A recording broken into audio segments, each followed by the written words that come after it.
Good evening everyone. Welcome to the Leela's learning hub. నేను ఈరోజు కొన్ని క్వశ్చన్స్కి సమాధానాలు తెలుసుకోవాలనుకుంటున్నానండి.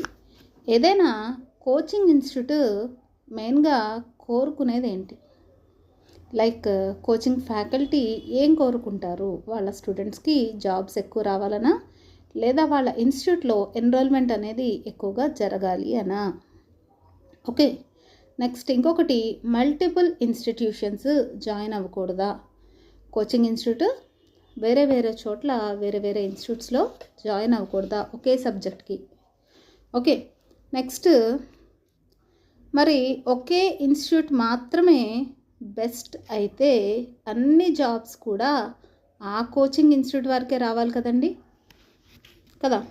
ఓకే, నెక్స్ట్ స్టూడెంట్ వెల్ఫేర్ కోసం ట్రై చేసే ఇన్స్టిట్యూట్స్ స్టూడెంట్స్ని బ్లాక్మెయిల్ చేయడం కరెక్టేనా?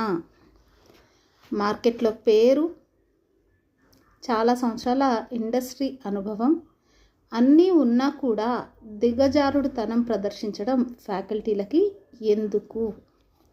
అండ్ వేరే ఫ్యాకల్టీలని కించపరుస్తూ వీడియోలు, కామెంట్లు ఇలా పెట్టడం ఎందుకు?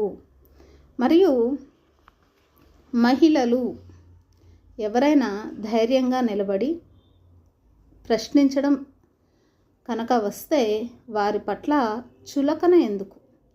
వారిని కించపరచాలి లేదా వారిని అణగదొక్కాలి అనేటువంటి ఉద్దేశంతో వారిని కామెంట్ చేయడాలు, వారిని ఏమంటారండి, వారిని ఏదో విధంగా డౌన్ చేయాలి, వారి యొక్క ప్రవర్తనని కావచ్చు, క్యారెక్టర్ని కావచ్చు జడ్జ్ చేసే విధంగా స్ప్రెడ్ చేయాలి, అంటే నెగటివ్గా రూమర్స్ స్ప్రెడ్ చేయాలి. ఇలాంటి ఫీలింగ్ ఎందుకు? మహిళలంటే భయమా, లేకపోతే ధైర్యంగా ముందుకు వెళ్ళే మహిళలు శక్తిహీనులుగానే ఉండాలి అనేటువంటి ఆలోచన? వీటికి ఆన్సర్స్ తెలిస్తే నాకు చెప్పండి. ఎందుకంటే ఒక ఇన్స్టిట్యూట్ వాళ్ళు మా దగ్గర కోచింగ్ తీసుకునే స్టూడెంట్స్ వేరే ఇన్స్టిట్యూట్స్లో కనీసము ఆ గ్రూప్స్లో కూడా ఉండకూడదు.